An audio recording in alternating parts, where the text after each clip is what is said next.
各位观众朋友，大家好，我是沈默书中医师。今天想和大家聊一个困扰许多朋友，特别是我们中老年朋友的话题——膝关节的养护与不适。您是否也有这些感受？天气一变，膝盖先酸胀疼痛，早上落地僵硬，得揉一会儿才能走，上下楼时关节作响，步步谨慎。这些不适正悄悄影响我们的生活，让人对活动望而却步。这些细节或许正在悄悄影响我们的生活品质，它可能让我们对曾经喜爱的登山、远足望而却步，可能让我们在公园里看着孙辈欢快奔跑时，心中升起一丝心有余而力不足的怅然。这种因身体局限而带来的小心翼翼，时间久了，确实会磨损我们享受生活的自在与从容。许多来到诊间的朋友都带着相似的困惑与焦虑。他们常常问我，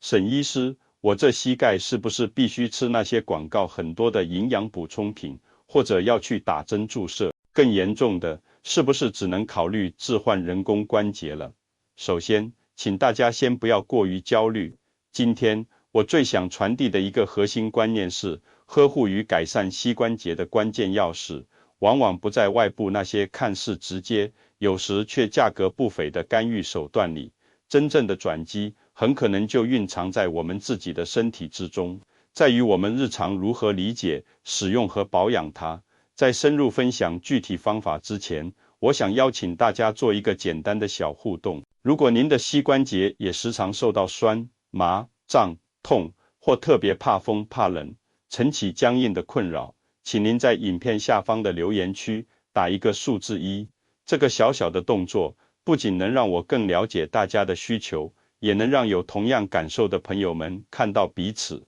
好了，接下来进入正题。在正式教大家手法之前，我必须得先帮大家打通一个最重要、最关键的观念。这个观念您要是真听懂了、想通了，您对整个膝盖保养的看法会发生一个翻天覆地的变化。我用一句话、6个字来概括，那就是养膝要先养筋。很多来到我这儿的朋友，一坐下来，手指就直接按着膝盖骨说，沈医师，我这里痛，是不是里面的软骨磨光了，骨头退化长骨刺了？这个想法不能说它全错，但最多只对了1/3。咱们不妨一起来想象一下，我们的膝盖关节，难道就只是大腿骨和小腿骨这2根骨头硬邦邦的处在那里互相摩擦吗？如果真是那样，咱们走路岂不是跟机器人一样，一卡一卡的，哪来的灵活和弹性？我们的膝盖之所以能够如此顺畅的弯曲、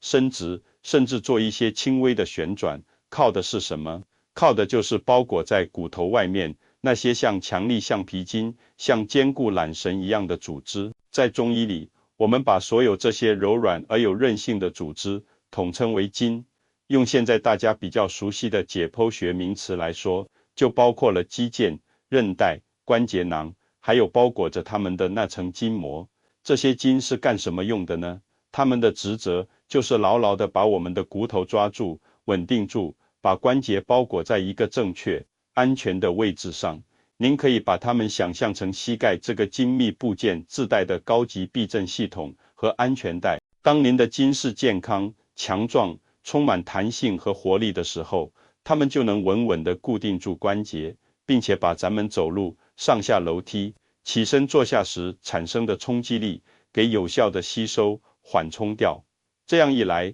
骨头和骨头之间，包括中间那层珍贵的软骨，就能始终保持一个安全的距离，自然就不容易产生不正常的磨损和碰撞了。但是，随着年纪慢慢增长，或者因为长期姿势不对、缺乏活动，如果您的筋开始慢慢失去水分，变得僵硬、脆弱、失去弹性了呢？那情况就好比固定电线杆的那些钢索，年久失修、生锈松动了，它抓不住骨头了，关节就开始变得不稳定。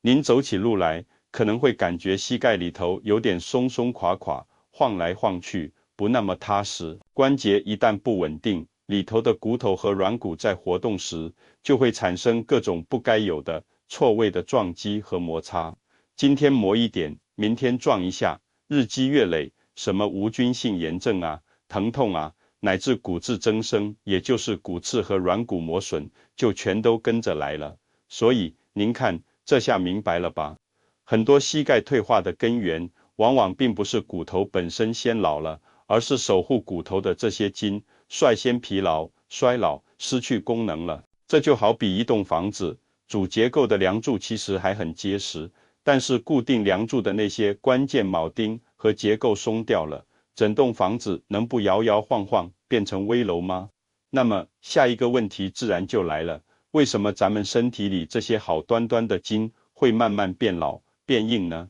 这就得说到中医的核心理论了。中医讲肝主筋，肝脏在我们身体里就像是一个巨大的血库，全身的筋膜、韧带都要依赖肝血的滋养和润泽，才能保持柔软和强韧。这就像浇花一样，水分充足，花枝树叶就青翠欲滴，柔软有弹性。一旦缺水，很快就会干枯发脆，一折就断。如果您年轻时候工作压力大，经常熬夜加班，或者现在年纪渐长，睡眠质量不好，睡得浅，容易醒，这些都在不知不觉中大量消耗您的肝血。肝血一旦不足了，筋就得不到充足的滋养，就会像失了水的藤蔓，慢慢变得干枯脆弱。这就是为什么很多人明明没有剧烈运动，却总觉得腿脚发紧、发僵，甚至半夜睡觉小腿肚容易抽筋的根本原因。除了肝，还有一个脏腑和筋骨的关系极其密切，那就是肾。中医说肾主骨，骨骼的强健与否和肾气的充盈直接相关。人过中年以后，肾气会开始一个自然的、缓慢的衰退过程，骨头的密度会随之下降，变得不如年轻时那么致密。而筋骨相连，依附在骨头上的这些筋，也会因为根基骨头的松动而变得无力、松弛。这就像一个帐篷，中心支柱不稳了，四周固定的绳索自然也绷不紧。再加上脾主肌肉，脾胃是我们后天获取气血的加工厂，脾胃功能好，我们吃进去的米饭、蔬菜、肉类才能被很好的消化吸收，转化成气血能量，然后通过血液输送到全身，包括咱们远在边疆的膝盖。如果脾胃虚弱，运化无力，那您就算吃再多名贵的补品、胶原蛋白，身体也吸收不了，更运送不到膝盖去修修补补。从现代医学的角度来看，这个道理也完全说得通。您看，膝盖周围的这些肌腱、韧带，本身自带的血管网络，就比丰厚的肌肉要稀疏很多，所以它们的血液循环相对就比较差，属于气血供应的薄弱环节。加上年纪大了，新陈代谢变慢，或者像咱们很多上班族朋友，长期坐在办公室里，吹着冷气，膝盖部位总是凉飕飕的，这就会让膝盖周围的微循环变得更差。咱们的老祖宗有句名言，叫通则不痛，痛则不通。循环一差，麻烦就来了，新鲜的血液、氧气、修复所需的营养进不来，同时关节在日常活动中产生的一些代谢废物、炎症物质又排不出去，这些垃圾堆积在关节缝隙和周围软组织里，就会不断刺激神经，产生疼痛，并且让软组织之间发生粘连，一粘连，膝盖就卡住了，蹲不下去，站不起来，活动范围越来越小。说到这里，我想起一位让我印象很深的患者，一位58岁的李女士，她是一位中学老师，站了30几年讲台，年轻时候也爱美，常穿高跟鞋。退休后，本以为可以享清福了，膝盖却出了问题。她来找我的时候，满脸都是焦虑和沮丧。她说：“沈医师，我真的什么方法都试过了，钙片、维骨力吃了好几年，别人说游泳好，我去了，结果水太凉，上来更痛。说练太极拳好，我去了，几个动作一做，膝盖根本支撑不住。我现在连去菜市场买点菜，走到一半都得停下来歇歇。我才不到60，难道往后几十年就要这样慢慢锈掉了吗？”我仔细给他做了检查，看了他带来的 X 光片。说实话，他的骨头结构磨损情况并没有他想象的那么可怕，远没到要换关节的地步。但是当我用手去触摸他膝盖周围的皮肤和肌肉时，问题就明显了。他的膝盖摸上去冰冰凉凉，周围的肌肉紧绷得像石头。我手指稍微用点力按压几个点，他就痛得直缩腿。这就是非常典型的气血不通、寒湿凝滞。我跟李女士说，您的问题关键不在那块骨头本身，而在于您膝盖周围的生态环境太差了，气血循环几乎停滞，温度太低，那些筋和肌肉都因为缺血缺氧而睡着了，甚至有些地方已经僵死了。我们现在最需要做的，不是急着去进行高强度的锻炼，那只会加重磨损，而是要先想办法把这些睡着的伙伴们温柔地唤醒。我当时教给他的，就是今天要详细教给大家的这套养筋活血拍打功。我嘱咐他不用特意找时间，每天早晚坐在沙发上看电视的时候，顺手花个3-5分钟，照着我说的方法和路线轻轻拍打就行。结果短短1个礼拜后，他来回诊，整个人的精神状态都不一样了，脸上有了笑容。他有点兴奋地告诉我，沈医师，真的有点神奇。我拍到第3天的时候，就感觉膝盖里面好像有一股温水在流动，温温的，很舒服。早上起来，那个僵硬的启动时间明显缩短了。昨天我去超市，居然能一口气走到生鲜区，没觉得那么吃力了。后来他坚持了3个月，不仅膝盖的酸痛感基本消失了，连带着他多年的下午小腿浮肿问题也改善了，晚上睡觉也踏实多了。最近一次联系，他告诉我，他现在每天早晨都去社区公园快走，还加入了老年大学的舞蹈班。李女士的例子生动地告诉我们一个道理，方向不对，努力白费。有时候您需要的不是更贵的药，而是找到打开身体自我修复能力的那把正确钥匙。好了，最重要的观念咱们已经讲透了，现在就请大家调整一下坐姿，跟着我一起来学习这个价值连城却又不花1分钱的拍打功。在开始之前，请您找一张高度合适的、稳固的椅子坐下，最好是硬面的餐椅，不要太软的沙发，让您的双脚能平稳地踩在地面上，大腿和小腿大约形成一个90度的直角。首先是心法，请您记住，咱们这个拍打不是惩罚，不是泄愤，而是一种温柔的唤醒和对话。所以，请放轻松您的心情，带着一种感恩和关怀的心态，就好像在安慰一位陪伴您辛苦奔波了几十年的老朋友。可以在心里默默地跟您的膝盖说，老伙计，辛苦你了，这些年沉重了，现在我慢慢帮你疏通疏通，活络活络。千万不要咬牙切齿，带着怒气去拍，要带着爱和意去做。其次是手法，咱们的秘密武器就是这双天生自带智慧的手。请您将5指自然并拢，手掌心微微向内凹陷，拱起来，形成一个像扣着小碗似的形状，这叫空心掌。为什么一定要用空心掌呢？这一点至关重要，因为如果您用实心的巴掌平掌去拍，力量是实打实地砸在皮肤表面，容易造成表皮疼痛，甚至可能拍出皮下毛细血管破裂的淤青，那是损伤。而用空心掌拍下去，在手掌和皮肤接触的瞬间，掌心窝里的空气被压缩，会产生一个柔和却富有穿透力的震荡波。这种力量我们称之为透镜，它能轻松地穿透皮肤、脂肪层，直接震荡到深层的筋膜、肌肉甚至关节腔内，起到疏通和活化作用，却不会伤害表面的皮肉。这就像是武侠小说里说的隔山打牛的巧劲，用意不用力。我们膝盖周围有4条非常重要的气血高速公路，也就是4条主要的经络。咱们的拍打就是沿着这条路进行，它直接关联到肝、脾、肾、胃、胆、膀胱这6大脏腑的功能。第1条路线也是我认为最重要的一条，膝盖的内侧，这里是足厥阴肝经、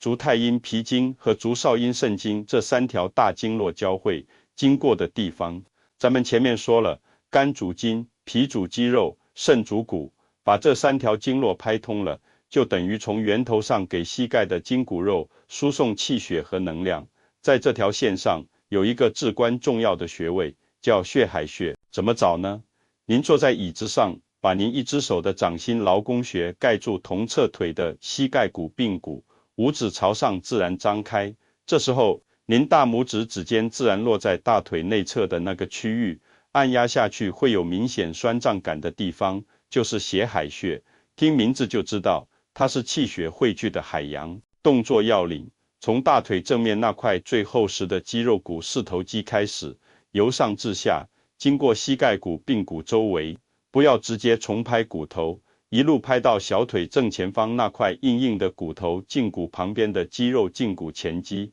要特别提醒您，膝盖骨髌骨本身不要用重力去击打，我们的目标是震动它周围的软组织，促进气血流通。很多人拍打这里，尤其是小腿前侧，会感觉肌肉特别僵硬，酸痛感明显，这说明您的胃经不太通畅。同样，这条正面路线也拍打1分钟。经常拍打胃经，不仅对膝盖有好处，还能增强脾胃功能，让人更有精神。第3条路线，膝盖的外侧，这里是足少阳胆经循行的地方。很多长辈有轻微的 O 型腿，或者因为髋关节不适，导致走路有点外八字。通常膝盖外侧的胆经都会特别紧张。这里有一个常用的穴位叫风市穴，找起来很简单，身体站直，双手自然下垂贴于裤缝，中指的指尖碰到大腿外侧的那个点，就是风市穴。动作要领：